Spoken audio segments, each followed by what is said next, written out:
Alright, here's a question. How do we make inclined plane motion effortless to solve? Most people break forces into components and crunch numbers, but what if I told you there's a far more intuitive way?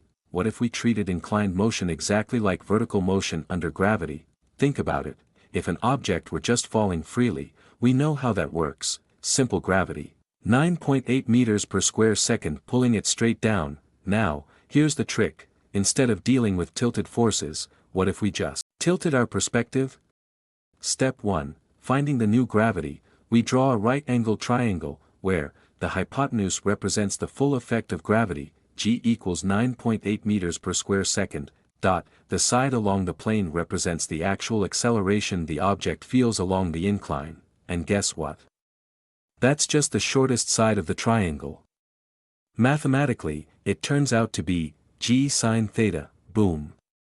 That's it. Instead of fighting with forces, we just see that the object behaves as if it were falling freely, but with this new acceleration.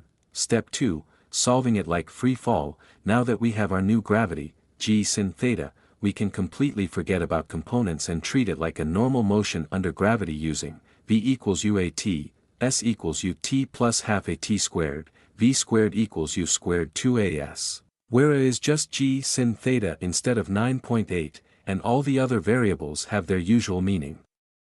See?